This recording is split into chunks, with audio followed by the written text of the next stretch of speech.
The great hall of the Valorian palace was filled with 1,000 guests. Crystal chandeliers hung from ceilings, so high they disappeared into shadow.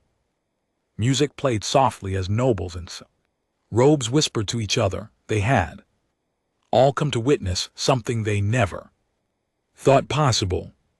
A princess of the mighty Valorian Empire was about to marry a human. Lady Vera stood at the altar in a gown of white and gold. She was beautiful in the way that stars are beautiful. Cold, distant, untouchable. Her silver hair fell past her shoulders and her violet eyes stared straight ahead. She did not look at the man walking toward her. She refused to. Marcus Cole walked down the aisle alone. He wore the dress uniform of Earth's military. It was simple compared to the flowing robes around him. Dark fabric, silver buttons, a single medal on his chest. He was tall and broad with short dark hair and a face that showed nothing. No fear, no excitement, no anger, just calm. The whispers grew louder as he passed. That is the human, someone muttered. He looks like a common soldier. The princess deserves better. Another voice hissed, this is an insult. Marcus heard every word. He kept walking. Emperor Leon sat on his throne above the altar. He was old now, his once powerful body bent with age, but his eyes were still sharp. He watched the human approach and felt a flicker of doubt. Earth had promised their best. Was this truly their best? The ceremony was short. The priest spoke ancient words that meant nothing to Marcus. Vera repeated her vows in a voice as cold as winter wind. When it was Marcus's turn, he spoke clearly and simply, I do, and it was done. The crowd did not cheer. They watched in silence as Vera turned away from her new husband. Without a single glance, she walked toward the banquet hall, and the guests followed. Marcus stood alone at the altar for a moment, then he followed too. The wedding feast was grand. Tables stretched across the massive hall, covered with food and drink from 100 worlds. Nobles laughed and talked, but they kept their distance from Marcus. He sat at the high table beside Vera, but she never spoke to him. She talked to her father. She talked to her advisors. She smiled at old friends. But to Marcus, she offered only silence. Lord Felix approached the high table. He was Vera's cousin, a man with sharp features and cruel eyes. He wore robes of deep purple and carried himself like he owned the galaxy. He stopped in front of Marcus and smiled. So this is the famous human, Felix said loudly. The nearby conversation stopped. People turned to watch. I expected something more impressive. You look like a servant. Marcus looked up at him. I am whatever the Empire needs me to be. Felix laughed. How humble. Tell me, human, can you even fight, or did Earth send us? A coward wrapped in a uniform. The hall grew quiet. Everyone waited for Marcus to react, to shout, to defend his honor. But Marcus simply picked up his glass and took a drink. I fight when fighting is needed, he said calmly. This is a wedding, not a battlefield. Felix's smile faded. He had wanted anger. He had wanted a scene. Instead, he got nothing. He snorted with disgust and walked away. Vera watched from the corner of her eye. She had expected the human to lose his temper. Most men would have. But this one was different. Strange. She pushed the thought away. It did not matter. He was nothing to her, just a political tool. The feast ended late. Servants cleared the tables as guests drifted away to their chambers. Vera walked to her private quarters with Marcus following a few steps behind. She stopped at her door and finally turned to face him. "Let me be clear," she said. Her voice was ice. "This marriage is politics. Nothing more. You will have your own chambers. You will not enter mine. You will attend ceremonies when required, and stay invisible when you are not. Do you understand?" Marcus met her eyes. Vera saw something flicker in them. Something deep and unreadable. Then it was gone. "I understand," he said quietly. "Good." She opened her door. "Know your place, human." She closed the door in his face. Marcus stood in the hallway for a long moment. Then he turned and walked to his assigned chambers. They were small compared to the rest of the palace. A bed, a desk, a window overlooking the training courtyard. He did not mind. He had slept in far worse places. He removed his uniform and stood by the window. The moons of the Valorian homeworld hung in the sky, casting silver light across the courtyard below. It was peaceful, beautiful, but Marcus knew peace never lasted. He had read the intelligence reports. He had seen the patterns.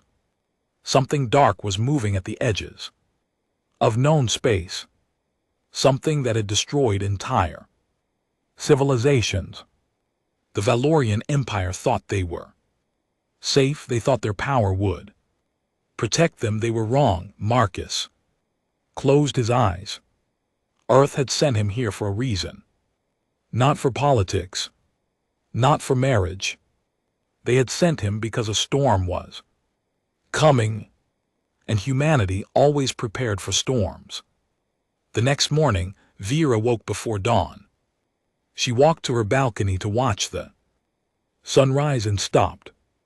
Down in the courtyard, a lone figure was training. Marcus moved through combat forms with a speed and precision that made her breath catch. His body flowed like water, each strike perfect, each movement deadly. She watched for a long time. When he finally stopped, sweat dripping from his face, he looked up.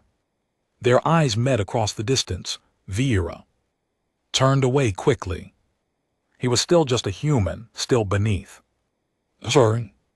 It meant nothing, but as she walked back, inside a small voice whispered in her mind, what if she was wrong? What if there was more to this quiet soldier than anyone knew? She buried the thought and prepared for her day. She had duties to attend to. A human husband was the least of her concerns, or so she believed. 3 months passed. Marcus became a ghost. The palace, he attended ceremonies when required. He stood beside Vera at diplomatic functions. He nodded politely to nobles who looked through him like he was made of glass. And every morning before the sun rose, he trained alone in the courtyard. Vera noticed things, small things. She noticed that Marcus learned their language perfectly within weeks. She noticed that he studied their history, their military tactics, their ancient battles. She noticed that he never complained, never demanded anything, never raised his voice. He was like a shadow, always there, always silent, always watching. It bothered her more than she wanted to admit. The other nobles had stopped talking about him. He was boring to them now, just the princess's quiet human husband who did nothing interesting. Lord Felix still made jokes at his expense, but even those had grown stale. Marcus had become invisible, but Vera could not stop watching him. One evening the Empire held a grand celebration. Ambassadors from 12 systems had gathered to discuss trade agreements. The great Hall was packed with important figures. Vera stood near her father's throne, greeting guests with practiced smiles. Marcus stood in the corner as always, glass of water in his hand, his eyes moving slowly across the room. Vera was speaking with an ambassador from the outer colonies when it happened. Servant approached with a tray of drinks. He moved too close. His hand reached inside his coat. Vera never saw the knife, but Marcus did. One moment he was across the room, the next he was there. His hand caught the assassin's wrist before the blade could reach Vera's throat. There was a sharp crack. The assassin screamed. The knife clattered to the floor. The entire hall fell silent. Marcus twisted the man's broken arm behind his back and forced him to his knees. His face was calm. His breathing was steady. He had not spilled a single drop from his glass. Guards, he said quietly, palace soldiers, rushed forward and dragged the assassin away. The guests stared at Marcus with wide eyes. Vera stared too. Her heart was pounding. The knife had been inches from her neck. How did you? She started. Marcus looked at her. His eyes were different now. Hard, focused, the eyes of a predator. Are you hurt, Your Highness? He asked. No, no, I am fine. He nodded once. Then he stepped back into the shadows, and the celebration slowly continued. But nothing was the same that night. Vera found Marcus in the palace library. He was reading a book about Valorian military history. She stood in the doorway for a long moment before speaking. Who are you? She asked. Marcus looked up. I am your husband. No, I mean truly, who are you? She stepped closer. I have seen soldiers. I have trained with the best warriors in the Empire. None of them are as fast as you. None of them are as calm. That man could have killed me, and you stopped him like it was nothing. Marcus closed his book. He was silent for a long time. What do you want to know? He finally asked. Everything. He leaned back in his chair. I served in Earth's military for 15 years. Most of that time was spent in units that do not officially exist. We did things that will never appear in any record. Missions that required us to become ghosts, to kill without being seen, to survive when survival was impossible. Vera felt a chill run down her spine. You were a special soldier. I was a weapon, Marcus said simply. Earth did not send you a diplomat, Your Highness. They sent you a weapon. She sat down across from him. Why? Why would they send someone like you for a political marriage? Marcus looked at her for a long moment. Then he reached into his coat and pulled out a small device. He pressed a button, and a holographic image appeared between them. It showed a star map with a massive dark shape moving across it. This is the Dread Horde, he said. A military force that has destroyed 12 civilizations in the last century. They do not negotiate. They do not show mercy. They consume everything in their path. Vera's blood ran cold. I have heard rumors, stories, but surely they are far away. They were. Marcus pointed to the map. 6 months ago. They changed direction. They are heading straight for Valorian space. At their current speed, they will arrive in less than a year. Vera stood up sharply. That is impossible. Our scouts would have detected them. Your scouts are looking in the wrong places. Earth's deep space networks have been tracking them for months.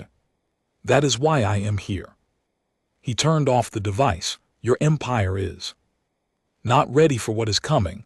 I am here to make sure you survive. She stared at him, this man she had dismissed, this man she had ignored and humiliated. He had known the truth all along. He had been preparing while she treated him like dirt. Why did you not tell me sooner? She demanded. You were not ready to listen. Anger flashed in her eyes. How dare you decide what I am ready for? I am deciding nothing. His voice remained calm. I am telling you now because now you are asking. You saw what I am tonight. You finally want answers.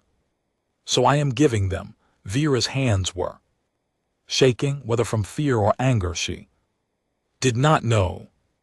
What do? We prepare. Marcus stood. I have studied your military. It is strong, but it fights in old ways. The Horde will crush you in open battle. You need new tactics. Human tactics, and you will teach us. He walked toward the door and stopped beside her. Up close she could see the scars on his hands. Small, precise, each one a story of violence. I will do whatever is necessary to protect this empire, he said. That is my duty. That is why Earth sent me. He left her standing in the library, her mind racing with fear and something else, something she had not expected, respect. That night Vera went to her balcony and looked down at the courtyard. It was empty now, but she could imagine Marcus there, training in the darkness, preparing for a war no one else knew was coming. She had married a stranger out of duty. Now she was beginning to understand what that stranger truly was. The alarms woke the entire planet. Vera ran to the command center, her heart pounding against her ribs. Officers shouted orders. Screens flashed with red warnings. And on the main display, she saw the thing that would haunt her. Dreams forever, 10,000 ships. They filled the darkness of space like a plague of metal locusts. Each one was massive and ugly, built only for destruction. The dread horde had arrived. Emperor Leon stood before the display, his old face pale but steady. How long until they reach our outer colonies? 6 hours, Your Majesty. An officer replied. Maybe less. And our fleet, Admiral Stone, is mobilizing everything we have. 2,000 ships. Vera's stomach dropped. 2,000 against 10,000. It was not a battle. It was a slaughter. Lord Felix pushed through the crowd. His face was flooded with excitement. Give me command of the Vanguard fleet. I will crush these invaders before they reach our borders. Emperor Leon hesitated. He looked at the massive enemy force on the screen. Felix, perhaps we should wait. Form a defensive line. Defense is for cowards. Felix straightened his uniform. The Valorian Empire does not hide. We attack. Vera stepped forward. Father, this is foolish. We know nothing about their tactics, their weapons. We should gather intelligence first. Felix laughed. Intelligence? We have 500 of our finest warships. What more do we need? He looked around the room with arrogance burning in his eyes. Who here wants to hide while I bring glory to the Empire? The officers exchanged uncertain glances. Some nodded. Others looked away. Emperor Leon sighed. Very well. Felix, you will lead the vanguard. But do not engage until you have assessed their strength. Felix smiled. Like a predator. Of course, Your Majesty. He walked out of the command center. Vera watched him go with dread coiling in her chest. She turned to find Marcus standing in the shadows. He had been there the whole time. Silent watching, their eyes met. He shook his head slowly. 6 hours. Later, Lord Felix's fleet was gone. The battle had lasted 45 minutes. The horde had surrounded them with terrifying precision. Their weapons cut through Valorian shields like they were paper. When the retreat order finally came, only 30 ships escaped. Felix was among the survivors, but 500 crews were not. The command center was silent as the reports came in. Emperor Leon sat on his chair like a man who had aged 20 years in one night. Vera stood beside him, fighting to keep her composure. Officers wept quietly at their stations, and still the horde advanced. "We must evacuate the outer colonies," Leon said, his voice hollow. "Get the civilians to safety. We have already begun," Your Majesty, an officer replied. "But there is not enough time. The horde will reach the first colony in 3 hours. Then we send more ships. We have no more ships to send." Silence fell again. Heavy, suffocating, Marcus stepped out of the shadows. "I have a suggestion." Every eye turned to him. Felix, who had been sitting in the corner with his head in his hands, looked up with hatred. "You," Felix spat.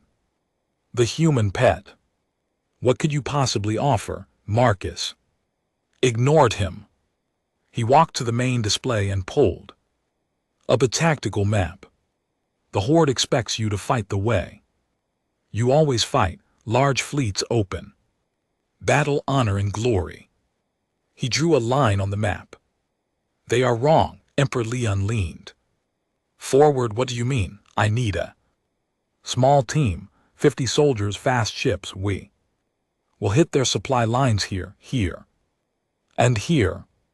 Marcus pointed to 3 locations behind the horde's main force. "They are not expecting an attack from the rear. They think you are too proud for such tactics." Felix stood up. "That is cowardice, striking from behind like thieves in the night. That is survival." Marcus replied calmly. "Your pride cost us 500 ships today. How many more will it cost tomorrow?" "Lo, to Tumina, sire." "Lo?" Felix's face turned red with rage. "How dare you speak to me like that? I am a lord of the empire. You are nothing. I am the man who will save your empire, while you sit here feeling sorry for yourself." The room went completely still. No one had ever spoken to Felix that way. No one had ever spoken to any noble that way. Vera felt her heart stop, but before Felix could respond, Emperor Leon raised his hand. "Enough." He looked at Marcus with tired eyes.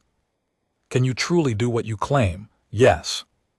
"How can you be certain?" Marcus met the Emperor's gaze. "Because this is what I was trained for. Not glory, not honor, victory. By any means necessary." Leon studied him for a long moment, then he nodded. Slowly, "Take what you need, do what you must." Vera stepped forward. "I am going with him." The room erupted in protests. Officers shouted. Felix laughed bitterly. Even Emperor Leon shook his head. "Absolutely not," Leon said. "You are the heir to the throne, and this is my empire." Vera's voice was steel.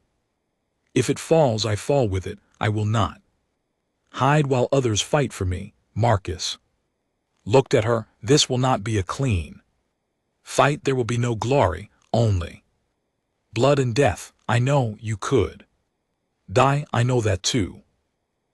She met his eyes without flinching. "You are my husband. Where you go, I go." Something shifted in Marcus's expression. Something that might have been respect, or perhaps something deeper. "Then we leave in 1 hour," he said. Pack light, say your goodbyes. He walked out of the command center. Vera followed behind them. The horde continued its march toward the heart of the Empire. Millions of lives hung in the balance, and the only hope was a human soldier, and the princess who had finally chosen to fight beside him. The war had truly begun. The strike team moved like ghosts through enemy space. Marcus had chosen his soldiers carefully, 50 of the best, not the proudest or the most decorated, the best. They flew small, fast ships that slipped past the horde sensors like whispers in the dark. Vera sat beside Marcus in the lead ship. She had never seen war like this. There were no grand formations, no battle cries, just silence and shadows and the cold mathematics of death. Their first target was a supply carrier. It was massive, carrying fuel and ammunition for 100 warships. Marcus led the attack himself. They hit fast, hit hard, and vanished before the enemy knew what happened. The carrier exploded in a ball of fire that lit up the darkness. 3 more carriers fell the same way. Word spread through the horde's command. Someone was hunting them. Someone was striking from the shadows. For the first time in a century, the horde felt fear, but it was not enough to stop them. The main fleet reached the Valorian homeworld in 3 days. By then, the Empire's navy was broken.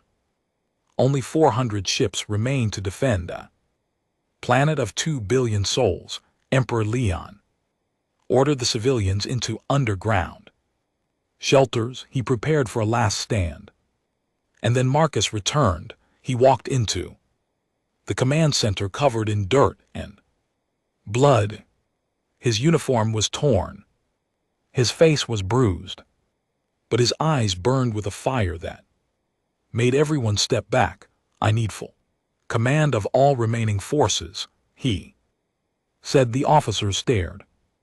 Lord Felix, who had been hiding his shame in silence, suddenly laughed. You, a human, command our entire military? He shook his head. This is madness. Your way has failed. Marcus replied, let me try mine. Emperor Leon stood slowly. He looked at the tactical display, showing 10,000 enemy ships surrounding his world. He looked at the broken remains of his once mighty fleet. Then he looked at Marcus. Do what you must, the emperor said. Save my people. Marcus nodded. He turned to the officers. Clear the command center. I need direct control of all communications, all weapon systems, all orbital defenses. From this moment forward, we fight my way. Within the hour, everything changed. Marcus reorganized the fleet into small, fast groups. He positioned them in the asteroid belt around the planet. He activated ancient defense systems that had been forgotten for centuries. He turned the planet's terrain into a weapon, mining valleys and rigging cities with explosives, and then he sent a message to the horde. His face appeared on every screen across their fleet. Calm, cold, deadly. I am Marcus Cole of Earth. I know you can hear me.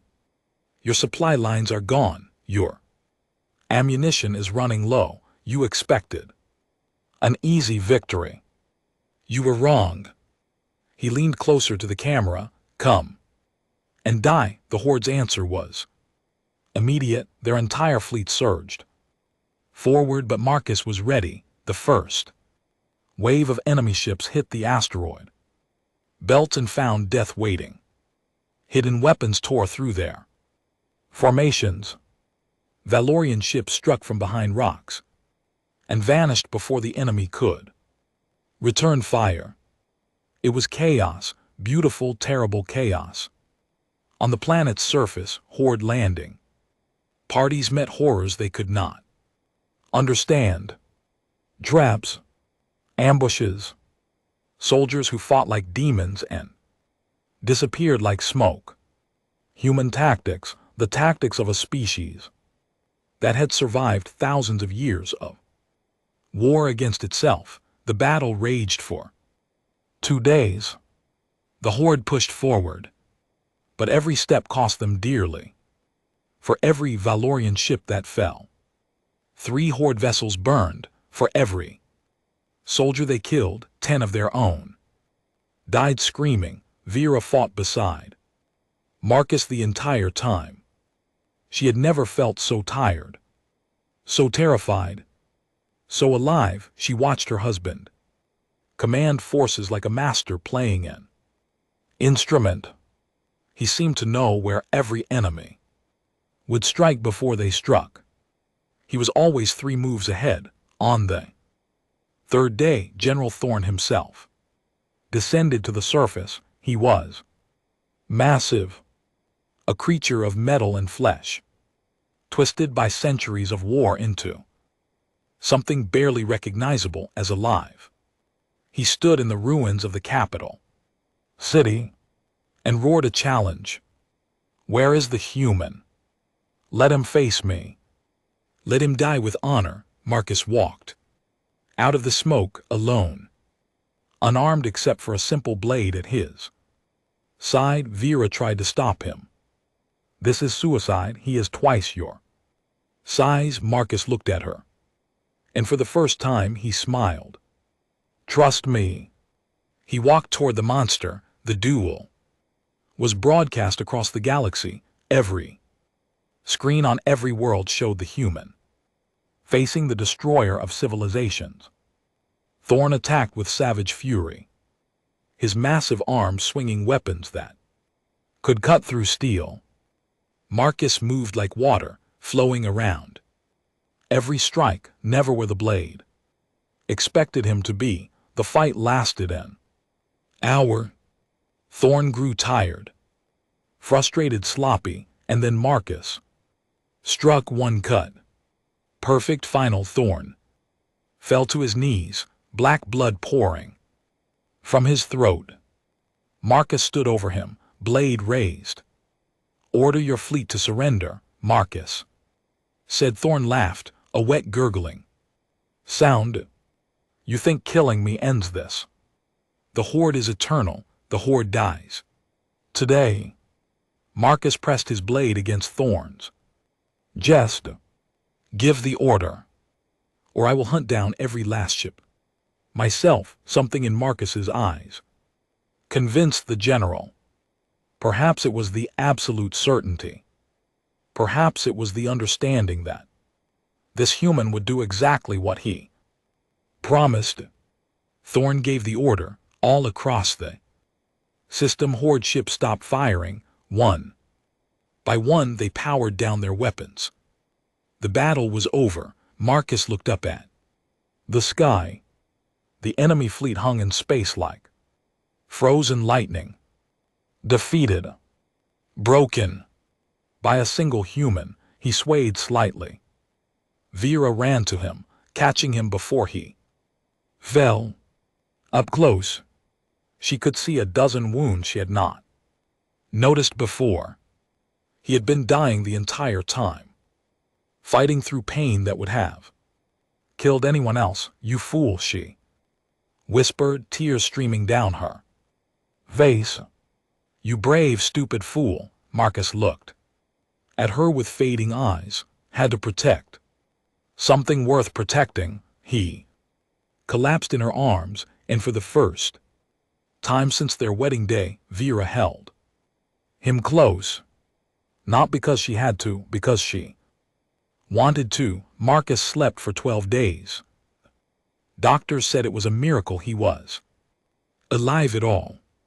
23 wounds, 3 broken bones, enough blood lost to kill 3 men.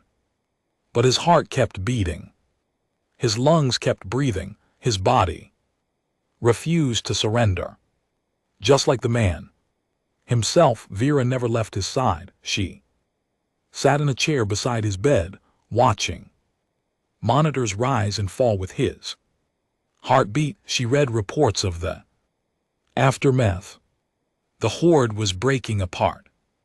Without Thorn, their leaders fought each other for control. Their fleet scattered across the galaxy. Like leaves in the wind, the war was truly over. News of the humans' victory spread to every corner of known space. Species that had dismissed humanity as young and weak now whispered his name. With fear and wonder, Earth received 1,000 diplomatic messages in a single week. Everyone wanted to be friends with the people who had produced Marcus Cole. On the 13th day, Marcus opened his eyes. Vera was asleep in her chair, her silver hair falling across her face. Marcus watched her for a long moment.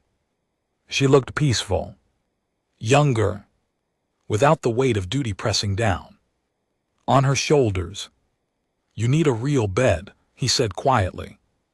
Vera's eyes snapped open. For a moment, she just stared at him. Then she launched herself forward and wrapped her arms around him.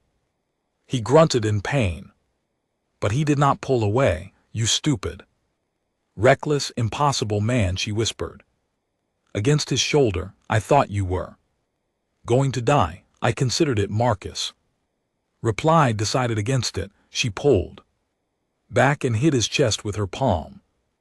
It was not hard, but he winced anyway. "Do not joke about this. I watched you fight that monster. I watched you get cut again and again. And you never stopped. You never even slowed down." Her eyes were wet with tears she refused to let fall. "Why?" Marcus looked at her, really looked at her. And for the first time, he let his walls come down completely. "Because you were watching," he said. "Because if I fell, they would come for you next. And I could not allow that." Vera's breath caught in her throat. "Why do you care what happens to me? I treated you like dirt. I ignored you. I humiliated you. You did your duty."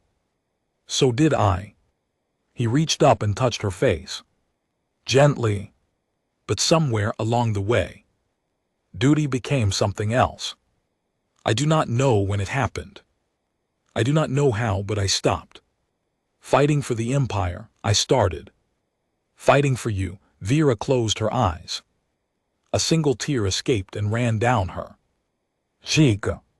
Marcus wiped it away with his thumb. "I am sorry," she whispered.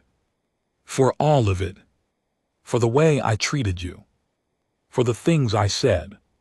For the things I did not say. There is nothing to forgive. There is everything to forgive." She opened her eyes and met his gaze. "But if you are willing to let me try, I would like to start again. Not as strangers. Not as political tools. As something real." Marcus smiled. It was small and tired, but it was real. "I would like that." The weeks that followed were strange and wonderful. Marcus recovered slowly. Vera stayed with him. Not because duty demanded it, but because she wanted to. They talked for hours. Not about politics or war or the future of the Empire. About small things, favorite foods, childhood memories, dreams they had never told anyone. Vera learned that Marcus had grown up on a farm, that he had joined the military to escape poverty, that he had spent 15 years becoming a weapon because he believed it was the only way to protect the people he loved. Marcus learned that Vera had never wanted to be a princess, that she had dreamed of being an explorer, that she had buried that dream long ago. Because duty demanded sacrifice. "Maybe it is not too late," Marcus said one evening. They were sitting on a balcony, overlooking the rebuilding capital. The sun was setting, painting the sky in shades of gold and red for what Vera asked for. Exploring, the war is over, the Empire is safe. You could see the galaxy if you wanted. Vera looked at him with something soft in her eyes. Only if you come with me, I will go. Wherever you go, she smiled. A real smile. The first one she had given him since the day they met. It transformed her face completely. The ceremony was held 1 month later. Emperor Leon stood before the gathered crowd and announced Marcus Cole as his military heir and personal advisor. The nobles cheered, even Lord Felix, who had been exiled to the Outer Rim for his attempted assassination, could not ruin this moment. Yes, Felix had tried to kill Marcus. 3 weeks after the war ended, he had crept into the medical ward with a knife. Vera had been there. She had stopped him herself, breaking his arm in 2 places. The next morning she had stripped him of his title and banished him forever. You tried to kill my husband, she had said. Be grateful I only take your title now. She stood beside Marcus on the palace steps, looking out at the crowd. Thousands of faces looked back at them. Valyrians, humans, representatives from a dozen species, all of them cheering for the human who had become something more. When the ceremony ended, Vera and Marcus walked to their private balcony, the same balcony where she had first watched him train all those months ago. The city stretched out below them, scarred but rebuilding. The future stretched out above them, bright with possibility. Vera took his hand. His skin was rough with scars. Warrior's hands, protector's hands. I married you out of duty, she said softly. Marcus looked at her. And now I stay out of choice. He squeezed her hand gently. I can live with that. They stood together in the fading light, watching stars appear one by one in the darkening sky. A princess who had learned to love, a soldier who had found something worth protecting, 2 people from different worlds who had somehow become one. Galaxy had changed forever. Humanity had proven itself. And in the heart of an ancient empire, a new story was just beginning. A story of duty transformed into love. A story of a human who became a legend. A story that the stars themselves would remember.